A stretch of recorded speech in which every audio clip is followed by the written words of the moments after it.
Welcome, everyone. Hope you're in the right place. This is the noon office hour of the Employer Handbook. Thanks for showing up today. I'm Eric, the publisher of the Employer Handbook blog. I am also a partner at Fisher Broyles LLP, which is the first and largest cloud-based law firm in the world. Pretty excited about that. I have a special guest with me today, who I'm going to let introduce himself, but it's Dan Schwartz. Dan, how you doing, man? You're on mute. Uh-oh. Uh-oh. We're having some technical difficulties as Dan is on mute. So I'm going to vamp for a little bit, and once we get him off mute, we'll get him talking. So just disclaimer, let's get it out of the way up at the top. Dan's a lawyer. I'm a lawyer. But we're not your lawyers. So nothing we say creates any sort of attorney-client relationship between us. Nothing we say is intended to be, oh, hold on. Let me see if I can unmute Dan, and that might help. There we go. There we go. All right. Hey, Dan. How are you, Eric? I'm good. How are you? Good. I think that's the sort of slogan for our generation, which is you're on mute. You're on mute. I mean, I think I use that in my conversations with clients about once a day now. So yeah. So Dan, I was just slipping into the disclaimers, reminding everyone that they're not our clients, or maybe they are, but today for the next hour they're really not. So nothing we say creates an attorney-client relationship with anyone who's watching this, and we're not giving out legal advice. Folks, this is free. If you want legal advice, you pay for it. Don't get it from a free Zoom hour with Dan and I, where we'll probably get a little bit snarky and a little bit casual. But all that aside, Dan, why don't you formally introduce yourself? Well, thank you, Eric. Good to be with you all today. I am Dan Schwartz. Some of you may have seen a blog that I write, the Connecticut Employment Law blog, which has been going on for 13 plus years. I am a partner in employment law up at the law firm of Shipman and Goodwin in Connecticut. I've got offices in Hartford and Stamford, or at least I did pre-pandemic. Here is my my new office, which we've done. So thanks for having me. Happy to be with you. Great to have you here. So we've got a lot to cover. I know you've got a tight schedule. We'll get right into it. And before we, our first thing is going to be the Biden employment law update. And I want to say to everyone who's watching here, part of the Biden employment law update was workplace safety and new OSHA standards. And folks, we literally just got them about, I don't know, 10 or 15 minutes ago. I haven't had a chance to go through all of them, but what I'm going to do is I'm going to add this. I'm going to add a link in the chat. Here it is. Go check it out. So here are the new OSHA standards for COVID-19. Yeah, I mean, I don't know about you, but I feel like we're back almost at the start of this pandemic with new developments that are happening seemingly daily now. So I think for employers who have been used to sort of go along, get along, we'll see what happens. We're now starting to see the pace of developments really pick up. And today, is no exception. I think the new OSHA standards will have more of an impact in certain states than others. Connecticut, for example, we've had sector rules that companies have needed to abide by. They needed to do training on for their employees. They need to register if they were reopening their business. So some of those things may have less of an impact in some states that have been more regulated on their opening, but certainly for others, particularly you can think of states like the North Dakotas, the South Dakotas, Wyomings that have really been operating without much oversight on the reopening guidance. These changes are going to be more dramatic or such. So I don't know about you, but trying to keep up with all the executive orders that we've had has been a challenge for all of us. It has been, and President Biden they were firing out real fast. Did a blog post, I guess, last week, literally on Thursday, the day after his inauguration. A couple of things that he did that I on, and then I'll turn it over to Dan to back cleanup here. A lot of reshuffling at some of the administrative agencies. So we see that Lauren McFerrin is now running she's the chair of the National Labor Relations Board. It doesn't mean a heck of a lot yet because the Republicans still control it. Same deal over at the EEOC. We have Charlotte Burrows is the new chair over at the EEOC. And we actually have seen presumably her impact already with the ending of the mediation and conciliation pilot programs, but the Republicans still control the EEOC for now. President Biden fired the NLRB General Counsel, Rob, fired his replacement, the Assistant General Counsel. So we have a new head of the DOL, Marty Walsh. So these agencies are going to start to look a lot different. We're seeing some opinion letters get rescinded pretty quickly. So this is just the beginning. This is just the beginning at the agency. What else caught your eye in the first week or so from President Biden? You know, to follow up on the OSHA stuff, I mean, I think the orders that came out at the beginning, so one of them was, you know, by February 4th, the Department of Labor had to issue revised guidelines on workplace safety, consider whether mandatory emergency measures were needed, such as mask wearing. And I think what we're going to see, and we already have seen, is more oversight on the whistleblowers, the OSHA whistleblowers, making sure those complaints are investigated promptly. And I suspect more audits, more looking into whether employers are complying with that. So I think the OSHA guidance that we've sort of talked about, I think today was the important first step, but I don't think it's the end of the discussion there. And then, you know, look, the other big part of that, which is related to that, is that now federal employees have to wear masks. Anyone on federal grounds is wearing masks, and he's encouraged all others to wear a mask for 100 days. Again, in places like Connecticut, where mask compliance has been among the highest in the country, we'll see less of an impact. If you've been operating a business here in Connecticut, like, you don't get to operate without masks on. That's been pretty clear at the outset. But, you know, again, in other parts of the country, I think that will slowly have an impact on things. So those were the first two things that jumped out. There are some others, but what else jumped out for you of the executive orders? Well, I'm going to just go back quickly to some of the agency stuff. And I had a conversation earlier this week with one of the EEOC commissioners who asked me, you know, what I thought of opinion letters that the DOL had been issuing, and EEOC came out with a recent opinion letter. And I thought, you know, they were good. And he seemed to, I just gave away who it is. I gave the gender. He seemed to think that opinion letters were a good thing too, but I'm always a little bit wary when it's a Democrat that sits in office, and we have a you know, quote unquote Democrat controlled EEOC or Democrat controlled DOL, and you alluded to this earlier, Dan. It's less guidance for employers and more audits and more litigation. You know, fewer chances for employers to get it right before you go in and file lawsuits. So I don't know. I'm hoping that the EEOC and the DOL continues providing opinion letters. And I wanted to put out there, and I'll share a link before this is over. At the EEOC in particular, there is a portal that anyone on this chat, or really anyone in the world, can use to request an opinion from the EEOC. So let's say you have a particular issue relating to ADA or COVID-19 or whatever that is under the EEOC umbrella, you can ask for an opinion letter.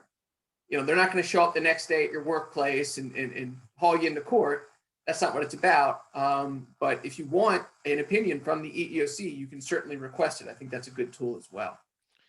Yeah, I don't think I think we're definitely not going to see the programs that sort of give employers a free shot. If you remember, there was that program a couple years ago. I think it was the pilot program called the PAID Act, the payroll audit, which is sort of like, hey, if you self-report your wage violations, we won't really come after you.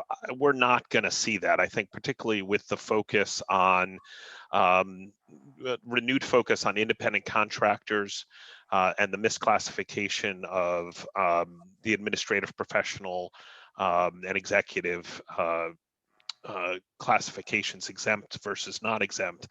I think employers need to really be on those. I think the wage and hour issues is going to be a key focus of the new administration as well. Yeah, I remember back in the Obama administration when the feds were really starting to work with the states more on misclassification of independent contractors in particular. That was a big issue. So it wouldn't surprise me if that becomes a big issue again. In terms of how these agencies are going to regulate, one of the other things that President Biden did was essentially put all of the pending regulations on ice. So, for example, the wellness program guidance from the EEOC, there's still a comment period. I mean, you can comment, but it's effectively on pause to maybe retool and see if it's something that they're going to want to move forward with. I submit to you that the independent contractor guidance that just came out from the Department of Labor, which it went through final rule status, but isn't effective yet, might never become effective. Was nice that we actually got a regulation from the Department of Labor, which defined what an independent contractor was. That was helpful. But whether that actually becomes a full-fledged effective regulation, I wouldn't bet on it. No, I think we're unlikely to see that. I think that really is the battle. The gig economy battle is one that's going to be fought over the next year. And what we saw in California, I think will move front and center to DC. I don't really have a doubt on that. How a compromise has worked out remains to be seen, and you really have a lot of factions arguing here. So, I think one of the other things that has sort of gone under the radar, but I think is worth mentioning here on one of the other Biden executive orders last week is really expanding the non-discrimination protections for sexual orientation and gender identity that had really been on, even though the Supreme Court had passed it, the federal agencies were not really interpreting all the anti-discrimination statutes on sex discrimination to include that. The new administration gets right behind that. Gender identity is front and center, and there was an additional executive order that repealed the ban on transgender individuals openly serving in the military, which I think has gone a little bit unnoticed. We've had so much news each day, it's hard to sort of keep track, but I think that will trickle down to the private workplace as well. And I suspect in a number of years that battle will be won in hindsight. I don't think we're going to revisit this after these protections have been in place for a number of years. It's really hard to roll back those protections, and for good reason. Yeah, it strikes me that within the next 4 years, we'll probably see something come out of Congress which codifies the Supreme Court's decision in Bostock, so that we don't have to, continually revisit it and tweak it. Whether that has any religious exceptions, which is what the Bostock court referenced, don't know. That could be a point of compromise. But I would see that coming up sooner rather than later. I don't think it'll be in year 4. I think it could be in year 1 or 2. And the other thing that President Biden did, to no one's surprise, was to nix the executive order on the race stereotyping training. Yeah. The one where employers were just kind of pulling out their hair. Everyone from, folks traditionally on the left to folks traditionally on the right. There was a lot of confusion. There was a lot of gray area. We didn't know what we could say or do as part of this training. And then there was a hotline that was thrown in there where people were supposed to make calls to OFCCP to say, oh, my employer is doing this wrong. They're saying something about white privilege. Come in here and investigate. That's gone. The hotline was just dismantled the other day too. So I don't know what, if anything, will arise in its place. Maybe just silence is enough, and we let employers train how they want to train and assume that employers are going to train the right way.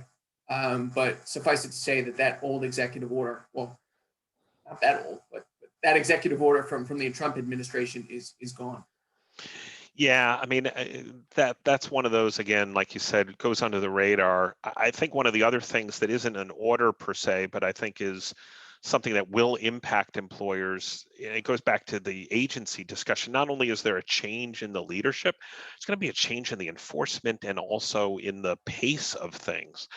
I know I have several cases down in the EEOC in Miami, and we're 8-9 months into waiting for a decision from them. It's been silence, and I think that pace has not been unusual at the EEOC. And for those that were dealing with the EEOC and the Obama administration, and even before then, the resources were there. They were moving cases along and such. With particularly the last 2 years of the Trump administration, cases had really ground to a standstill. They just weren't moving.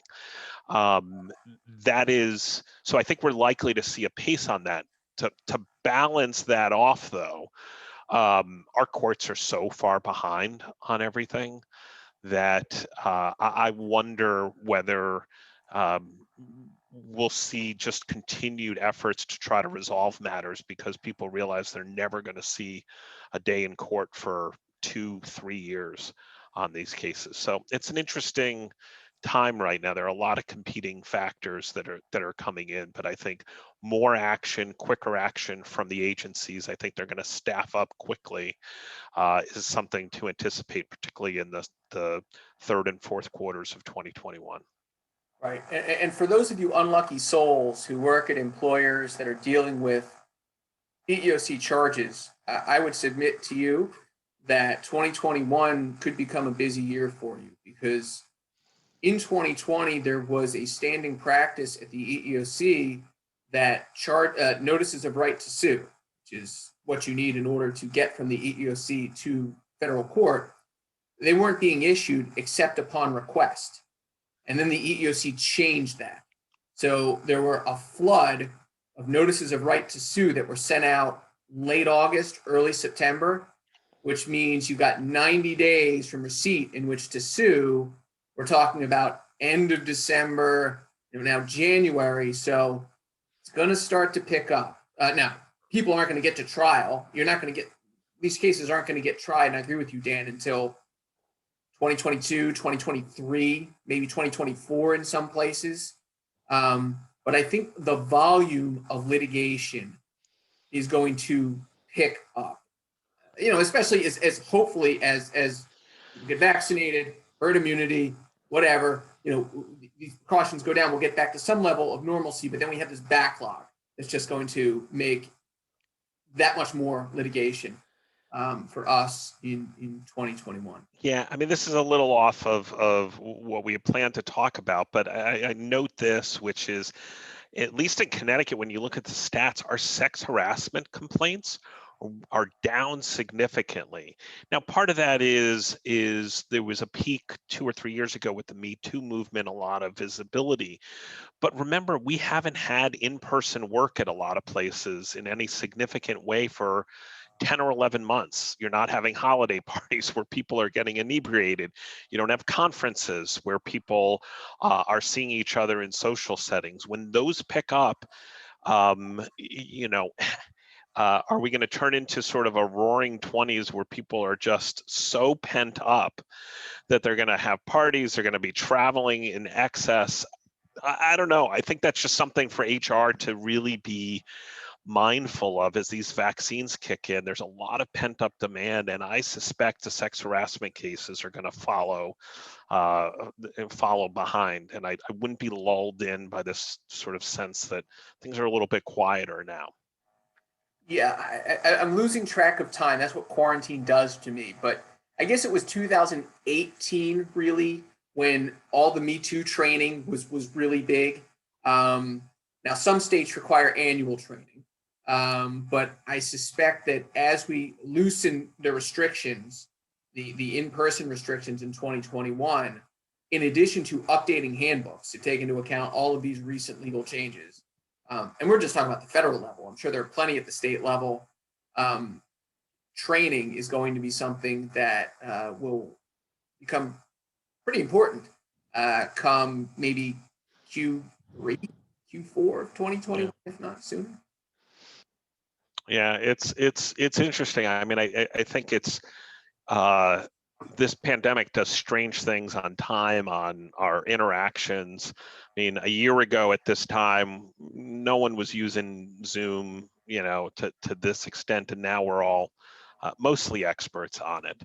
And so, I'm one of those that tends to think that we're not going back to normal per se. We're going to be developing a new thing. I worry a little bit about these variants that are coming around. I think we're in a race to see how quickly we can get vaccinated. And so I think there'll be a period of adjustment and some interaction, but I'm not anticipating huge big swings in 2021. I will say my parents are getting their second vaccine in another week or so, and I know they're very happy to hopefully come over and hug their grandkids and stuff. So we're going to see some of that with the vaccines, particularly as they get more distributed. But I think it's going to be a slow process rather than a light switch going on.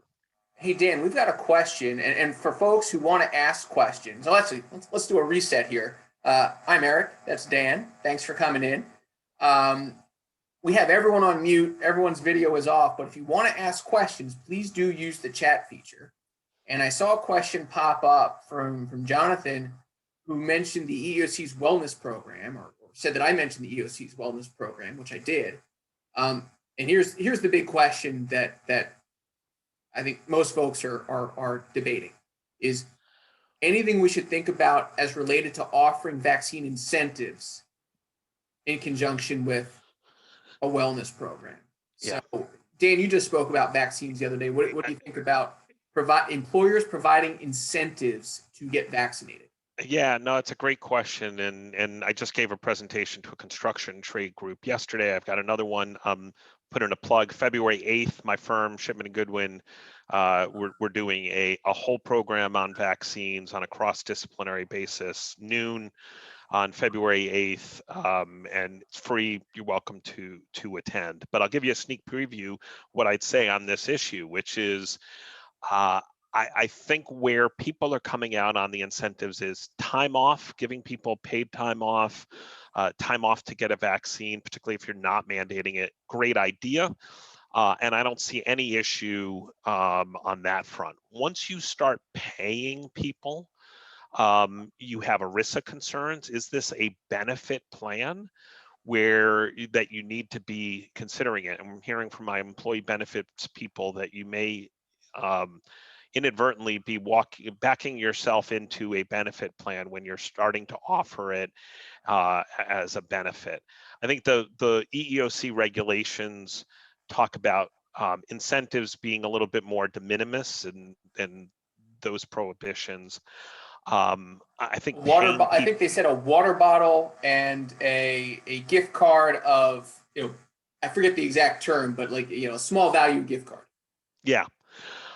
So I would, as we've been talking with employers, I think shying away from that. I did see, I think, Trader Joe's or one of the other nationals is offering, Dollar General, I think, was offering $50. I'd shy away from that. I think there are ways to encourage vaccinations among employees if you're not mandating it, that shy away from the paying to get vaccinated. There's just something about that I think ultimately is going to create more problems than it's worth.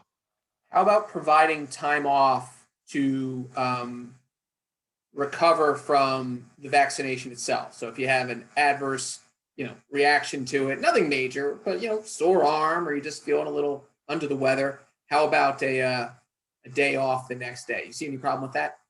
No, not at all. And in fact, I had that question come up yesterday. And I said, so let's get this straight. The reason you want people to get vaccinated, right? It's to prevent outbreaks at your workplace and to prevent more time off in the future. If someone's not feeling well and is recovering, let them take the day off about it, because it's going to help your workplace in the long run. You want to make this as easy as possible. There's going to be people who are have trepidation about the vaccines, who are going to think it's not as safe, they're going to hear like you're going to get sicker because you've taken the vaccines. Right now, the data, particularly on the Moderna one and the Pfizer one, show it's extremely effective, like 96% effective and almost 100% effective to preventing serious illness. The anaphylactic shock rate on it is like 5 to 10 per million doses that are being issued. And among those people, most of those people are easily treated. It's not a difficulty. So these are very safe vaccines. They've been rolling out, on millions of people right now. And I think encouraging people to get them is part of an employer's challenge here, educating people, encouraging them. So giving someone some time off seems to be something employers can manage. Obviously, you don't want people abusing it and going out just because they got the vaccine, but someone needs to take an extra day off. Like let's figure out a way to address it. Yeah, I see some questions coming up in the chat, and I suppose we'll address them now because they're all vaccine related. Someone's asking, could we offer a paid day off for adverse reactions or not? I think that's where you start getting above the de minimis exception, if that's what carries the day from this wellness program. So I think you want to tread carefully there. Yeah, I think you do. Look, some of this is a distinction between a mandate. If you're mandating someone get a vaccine, then I think you've got to live with everything that flows from it, right? If someone gets sick, they may file a workers' comp claim. Someone needs time off, you're going to give it to them. Someone has an adverse reaction, that flows from the mandate. If it's a voluntary process, then do you have to? No, I don't think you have to. Should you? I'd consider it, because again, if the word goes around that my employer doesn't have my back if I get vaccinated, then you're going to get some people are going to use any excuse in the book to not get vaccinated. And what you want in your workforce ultimately for business continuity to get back is to get up at that 95% herd immunity level, so you can get back to business on this. So I think that's really important to see. Part of the other issue, though, that is unknown here, and I saw a question to that, is the American Rescue Package, Joe Biden's next stimulus package, might reinstitute the FFCRA, the paid sick leave provisions. So all what we're talking about here is subject to revisions in the next couple of weeks. I have to think that's going to be part of the compromise, right? I mean, that giving people time off to recover, to get vaccinated, that's likely to be in the paid sick leave. That's likely to be part of the bill. I'm frankly surprised it wasn't part of the December package. That was the biggest surprise from that, because it seemed like a no-brainer to extend that. So, it's still a TBD, a to be determined on that issue. Yeah, and just to remind everyone, so the FFCRA is done unless you have, well, you're public entity, unless you're public entity or have fewer than 500 employees and you want to voluntarily implement the mandates and get the tax benefits from the FFCRA. So it's completely optional. I guess there's a question of whether you could just do paid sick leave and not the expanded FMLA, or vice versa. They come under different titles of the FFCRA. I'm not going to get into that here, but you can, if you want to, and hopefully you've communicated that to your employees, utilize the benefits and have your employees get the benefits of the FFCRA until March 31st. But Dan's right. I mean, presumably Congress is going to do something to address the FFCRA, and whether it, President Biden wanted something in effect through September, we'll see. But I agree, Dan. Something's going to come up. Yeah, one of the other questions I see in the chat related to vaccines, I think it's important, is one of the reasons why I think employers have been reluctant to impose mandates right now, and I would encourage them to consider this issue, is the vaccines are still under an EUA, an emergency use authorization only. And the EEOC, or maybe the CDC, I forget which of the guidance, has suggested that people who get it need to be told about the risks associated with an EUA. And so I think mandating the vaccines right now in this preliminary stage is probably a little bit too aggressive. I think you want to wait till the vaccines get formal approval, and sort of wait and see where we go from there. And I think, so what I've talked to employers this week about was, if you're encouraging people to get vaccinated, keep track of who's vaccinated and not, so that you know what percentage of your staff is. If you're getting a good, again, 95% of your staff is getting vaccinated, then you're going to have a different decision than if only 50% are vaccinated, and whether you need to start imposing mandates then. So I think where employers are coming out is a sort of strong encouragement, and holding off on the mandates until we see what happens. Yeah, I've seen surveys that essentially emulate that the number of employers are actually forcing it very low. And I suspect that where it's happening most often, Dan, is in the healthcare setting. Yeah. You're working around other sick people, you need to be vaccinated. But elsewhere, it's a debate between, do we just recommend, or do we recommend and incentivize? And I think folks who are on this Zoom right now, feel free to post in the chat what your business is doing. But I think what most employers are doing right now is recommending, but not incentivizing yet, which, it's fine.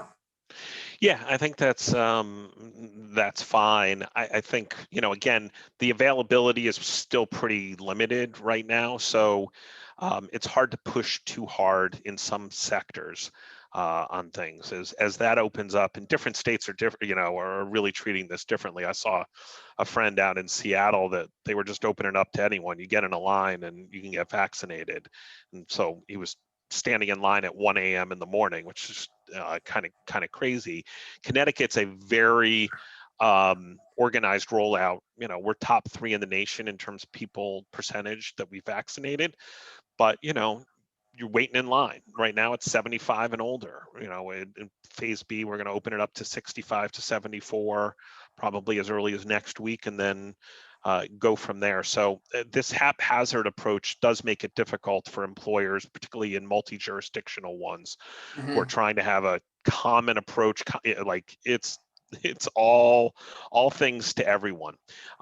One of the other questions I saw is, can you require employees to tell you whether they've been vaccinated or not? And the EEOC guidance on that was clear. Yeah, that's not a problem. It's not seeking confidential medical information that you're not allowed to have. You do need to keep that information confidential, but you're allowed to ask, and you just shouldn't be asking why, if they didn't get vaccinated, why that is.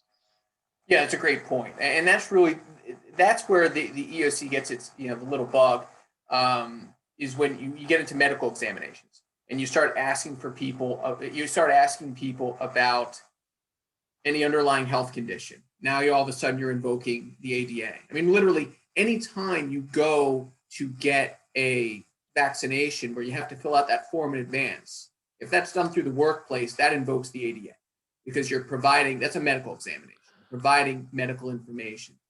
if you're getting into family history, is there any history of heart disease or whatever in your family? Now all of a sudden you're invoking the Genetic Information Non-Discrimination Act. And this is just on the federal level. I'm sure many states and localities have similar guardrails as well. So that becomes the issue. That's why in the wellness program guidelines, there's so much information and detail to the types of information you're asking for in connection with, let's say, a vaccine or really any sort of wellness program. If you're not asking for that information, I don't know any vaccination where you don't ask for that information, it wouldn't be covered. Yeah, I think that's important to keep in mind. And look, I mean, we're all learning as we go on this. I think this has been a challenge. Those employers that have dealt with this issue for flu vaccines, and it's mainly, as you noted, in the healthcare sector, have a little bit of a leg up. They've had to deal with disability accommodations and religious accommodations here. But I think the EEOC's guidance really sets that bar high and, recognizes that this is a direct threat to your workplace, to other people, and to customers or patients or whatever else. So I think the EEOC is going to give employers a lot of leeway here on vaccinations, because I think they recognize the importance. I think so too. Just from a practical standpoint, it would be a bad look for the EEOC to go in and start suing employers for violating the ADA in connection with vaccinations. Yeah. Well, let me put a caveat on that, right? So we know that if someone has a disability or someone has a religious objection to getting the vaccine, you would potentially need to provide an accommodation. If you can provide a reasonable one where there's no undue hardship on the business, yes, that's an exception to mandating folks getting the vaccine. So that's important. But in terms of violating wellness program guidelines and things like that, because you're otherwise just encouraging people to get vaccinated, I don't think the EEOC is going to be so hard up on that. It's the accommodation issues that are going to become an issue. And other things, when I spoke to the EEOC earlier this week, and I tried to plant my own bug to say, look, here are some things I think that employers would like guidance on. It is on vaccinations. As these vaccines develop and become more commonplace and more people are getting them, what else, if anything, do we need to know that we haven't been told already? Separately, return to work. I know at some point the EEOC said, well, just because you allowed someone to telework before the COVID-19 pandemic, or you didn't allow them to telework, and now you're allowing them to telework during COVID-19, doesn't automatically make telework a reasonable accommodation. But it does move the ledger a little bit. I think that ship has sailed. You think so? Yeah, I do. I think employers that are going to say, this job has to be in person, have a higher threshold now. And I think once you've let that, as they say, the cow out of the barn, I think it's very hard to corral it back in. Yeah. The other issue that I hope we get guidance from the EEOC on is on mental health, and specifically as it relates to return to work and COVID-19, because that is going to be a huge issue, whether it falls under the ADA, which would be within the EEOC's purview, or whether it falls under the FMLA, which would be under the DOL's purview. Those are going to be huge issues, mental health and return to the workplace. Because I don't know about you, Dan. I mean, I'm getting a lot of calls from clients who have employees who say, look, I don't care what you tell me to do. You tell me to come in, I'm not coming in until I get my second vaccination. Yeah. Not happening. Yeah, and the mental health, I'm hearing more employers with employees who are struggling. I mean, right now, and I think we need to be mindful of that. This is an extraordinarily stressful time for all of us. I know, speaking personally, I have good days and bad days. Days where I'm like, I can't believe I'm still here, and yet I'm also grateful we've been busy as employment lawyers. So I think in the workplace as well, it's going to be a very it's a tough time. Your employees are really some are handling this better than others. I think it really does make sense to reach out to people and make sure everyone's doing okay, see what they need. And I think as people come back into the workplace, some are going to be more nervous than others about that. And I think I saw a question about, are masks going to be required? I tend to think masks are going to be required for a while. And when you read the data out of the different variants that are coming out, I mean, we're getting the vaccine now, but there's a chance that it may not be as effective against some of these variants. And so I think what the OSHA and the CDC is going to say is the best way to reduce the risk is to wear a mask. So I think you're exactly right. I can't see us getting away from masks at any point in 2021. And it's important as we talk about return to work and we talk about mental health and we talk about masks, and there's so many different variables that go into setting up a return to work plan.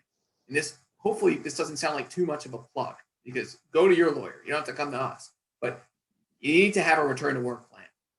Yeah. In writing, and it's got to be communicated to the employees. I mean, that's part of getting them more comfortable with returning to the workplace, right? I mean, if they're going to come back and it's just a free-for-all and the employer doesn't really have a plan, they just say, look, the state says we can have you back, come on back.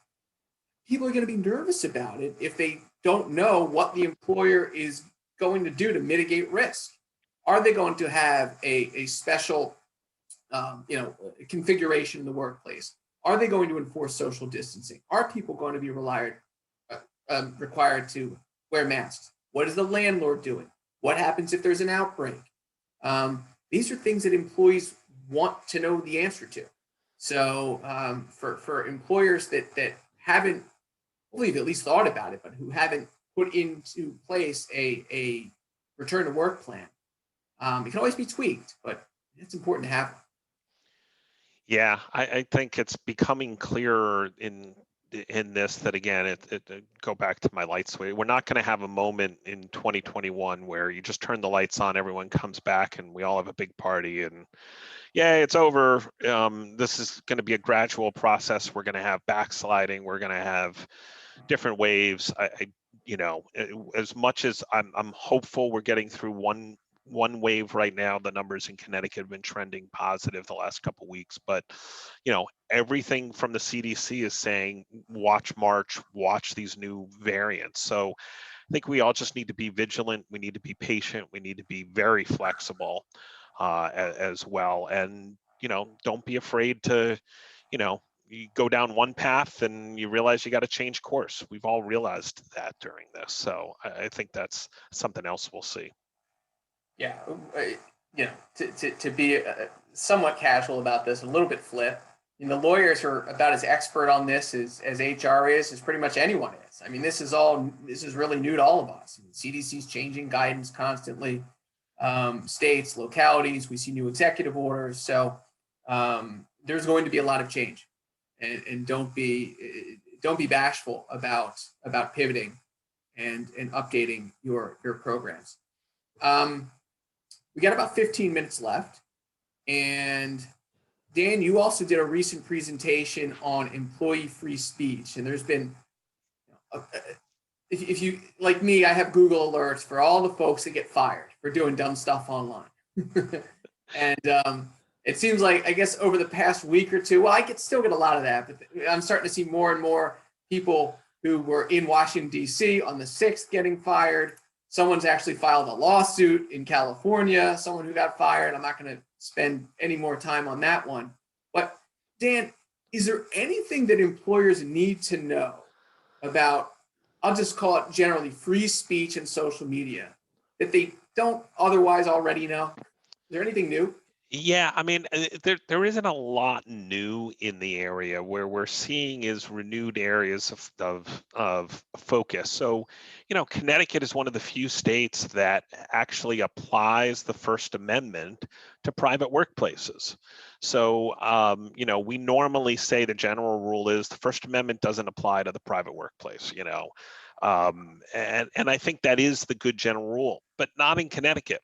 Connecticut says it has a state statute that applies it to the private workplaces. Now, there are big limits on that, right? The speech has to be a matter of public concern. You don't just get to say anything you want. It really has to be political speech, and it has to be what the courts would recognize as sort of legitimate speech as well, not threats or things of that nature. So, um, what I ultimately, we can debate the law.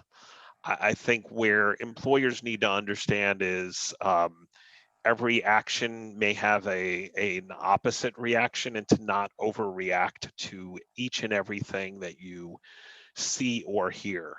Um, and an employee posts something that no one sees on Twitter because they were venting. Like, do you need to fire the person for the first time offense who's been a 20-year employee? No. The punishment needs to fit the crime. And if you do that, you may end up getting the mobs of people who are going to publicize your company even more. So I think free speech in this day, given social media there, you need to be mindful of the entire environment and not just looking at it in isolation. You've touched on a great point, Dan, and that is slow down. Did you see the tweet? I don't know. It was a couple days ago from someone at the New York Times, one of the editors, who said that she got chills seeing Joe Biden's plane land or something Yeah. like that, right? And then, if you read the reports, she lost her job. And someone who was friends with this woman wrote this long Twitter thread that said she got fired because she posted this on Twitter. Really? You think? I mean, is that likely that the New York Times would terminate someone because they said they got chills from seeing a plane land? That doesn't make sense to me. So, what I would encourage folks to do, whether it's with social media, whether it's with vaccines, whether it's with really anything, is to slow down and think about what you're doing, right? Gather information, investigate. If you're providing an accommodation to someone, right? Don't make a snap judgment. Yes, no, we can and can't do it. Get some information. Maybe there is an accommodation that can be done. If someone posts something on social media, and do an investigation, find out if they really posted it, see if someone spoofed them. So I encourage people to slow down. Now, at the end of the day, if someone does something really awful on social media and it's them, okay, fire them, right? Yeah. Because I think that you have a tough time, to use your analogy, flipping the light switch. If you're that kind of person who bears animus to a particular protected class or classes outside of work, I don't see how you can flip the switch in the workplace and be totally professional. So I'm very risk aggressive about firing those people, but you do need to investigate. You do need to go through those traditional prophylactic HR steps to get to where you need to be. Yeah, where the I don't want to say the tougher issue, but it's just, I never thought we'd have to deal with this issue is the people who seem otherwise normal in your workplace who are posting QAnon, conspiracy theories, and frankly just nonsense. The coming storm, and some of those items. And when it interferes with the working relationships at your office, that's really the time to take action. If it's disruptive, if it's causing friction, then taking action can be a discussion. And it can be, hey, look, you should understand that what you're posting is having a reaction here, and you represent, even though it's posted on your personal site, you've been representing that you're part of this company, and identifying who you are. So, look at each situation on an individualized basis. Don't generalize. Don't overreact, but at the same time, you can if you need to. Yeah. So, folks, we have about 10 minutes left. Please put your questions up in the chat window. We'll get to as many as we can before the hour is up. Talking about social media and vaccinations, someone asked, how do we deal with a staffer that is posting on Facebook her objections to masks when masks are a requirement in our office? Many staff are upset about this and it's affecting work relationships. What do you think, Dan? I think you have a discussion with that person and indicate that and focus on the working relationships, but also focus on the performance. So if it's impacting the working relationships, is impacting the workplace, that's when employers can step in, right? If it's someone outside and they're posting about the local Board of Ed meeting about it and doesn't really have an impact on your workplace, I wouldn't touch it. It doesn't impact that. People are still allowed to have their own lives outside of the workplace. But when it's impacting the workplace, if people are voicing their objections and encouraging others to not wear masks or not be in compliance at the workplace, that's when you can step in. But also, I wouldn't take a heavy-handed approach. I would, try to encourage a discussion, try to encourage compliance, and not just snap fire someone for a post. Right. Now, if that person certainly followed through and showed up to the workplace and said, look, I'm not wearing a mask, I have a personal objection to this. Yeah. Much shorter rope. Oh, yeah, for sure. For sure. I mean, again, where employers always have a sort of safe zone is you can always focus on performance. You can always focus on your rules, your policies, your procedures. You can feel free to rely on those things. You don't have to run scared just because someone's in a protected class on everything. But we use some of the same phrases time and again of, let the punishment fit the crime. That really holds true in employment relationships as well. Make sure you're treating people the same, treating them fairly, and so that people feel like, hey, if I say something stupid, I'm not going to be fired for the first time when I've been an otherwise good employee. Folks, if you have questions, throw them up in the chat window. I saw a couple further up the chat. Someone perhaps joked a little bit, and then it snowballed about incentives for vaccines, giving out marijuana. I suppose it would depend on the state. Look, if marijuana is not legal in a particular state, then no, you can't give out marijuana to incentivize people to get vaccines. But in a state like, Nevada, where recreational marijuana is legal, I think, I guess technically you give it out. I don't know if it wouldn't be a best practice. I wouldn't want people smoking it at work. But I guess technically you're more. I wouldn't touch that. Given the federal prohibition still, I just stay away. I think we're still in this sort of in between stage where the states have said no big deal, and the federal government still has laws on the books that makes it a crime. I think employers need to tread carefully on that. I like the thought and the goodwill behind it, but let's not be too creative. You don't want, should you give shots for shots? Give out vodka shots for shots. So the creativity is good, but think more like time off than right.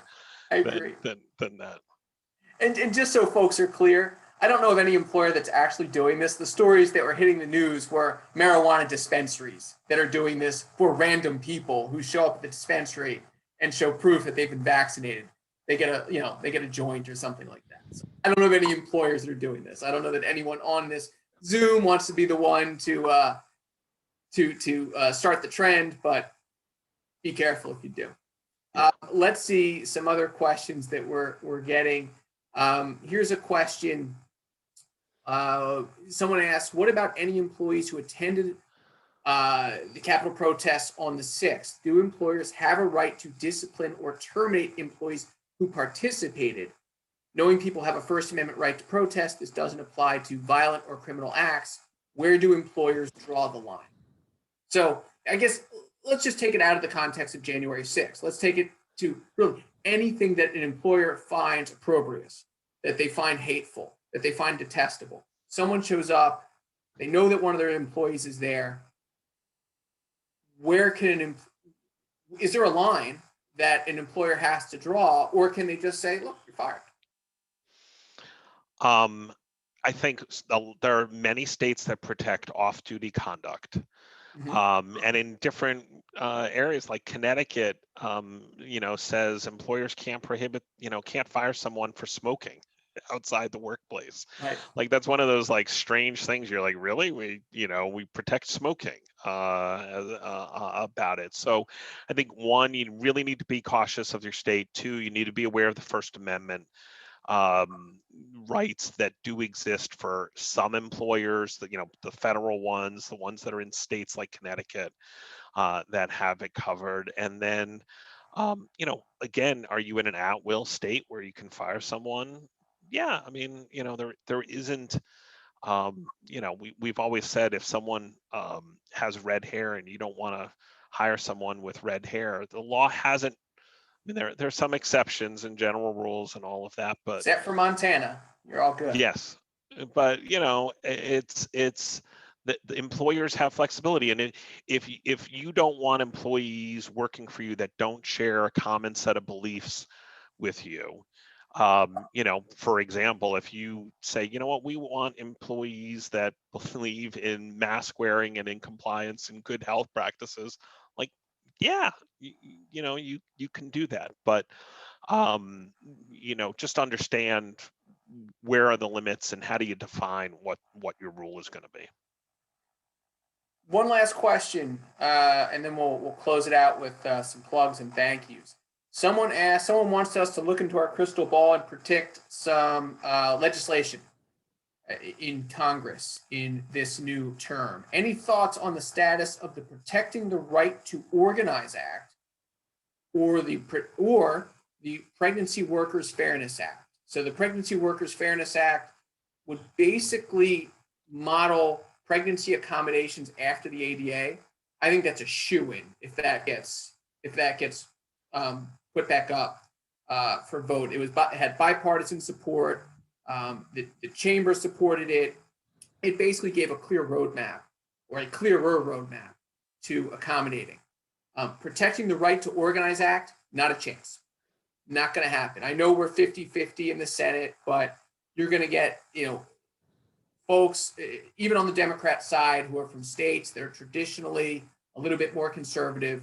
I don't think we're going to see any major union-related, pro-union-related legislation coming out of Congress. I think if that's done, it's going to be done through the National Labor Relations Board.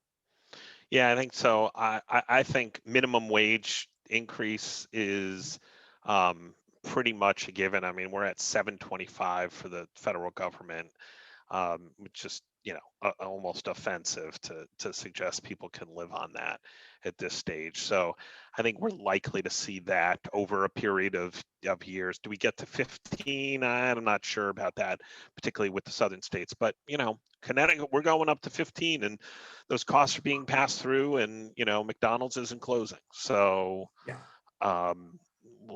We'll Same see thing that. in Jersey, and it's not like it's 15 all at once. You don't wake up one day and go from 7.25 to 15. So if there is any change to the minimum wage, it's going to be a graduated step up over several years. Yeah. Sure.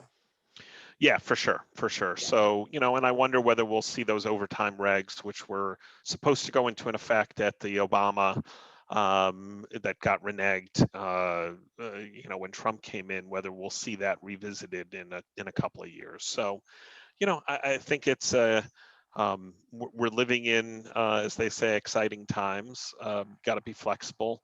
And the one last thing I would say with regard to changes is be mindful of all the changes going on at the state. We're talking about federal. We're going to see continue to see big changes get pushed through with the states. So Connecticut is implementing paid leave. We passed that a year or so ago. we're getting implemented on that. So it's we're going to see that going forward. All right, it's 1 o'clock, folks. Thanks again for attending. If you want to see more of these, let us know in the comments, in the chat before you go. You want to see, I don't know, maybe we can get some folks from the EEOC, there's a couple of commissioners to show up. You want that? Let me know. I'll see what I can do.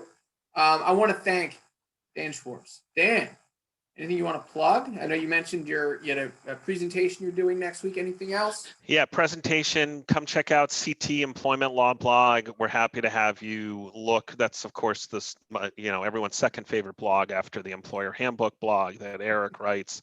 But anything, we're happy to help out in Connecticut, New York, anywhere that Eric isn't. We'll be happy to help. And I think the one last thing is everyone stay safe, keep sane. Find those good TV shows. My last plug is watch Ted Lasso. Best TV show I've watched the last 6 months. So it's good. It's good. It lost me a little. All right. You'll have to have me on another time. We'll debate the TV shows to watch. Fair enough. All right. All right, folks. I'm going to go watch WandaVision now. Actually. Oh yeah, that's good. So, folks, thank you very much. And as Dan said, everyone stay safe and have a great weekend. And thank you very much.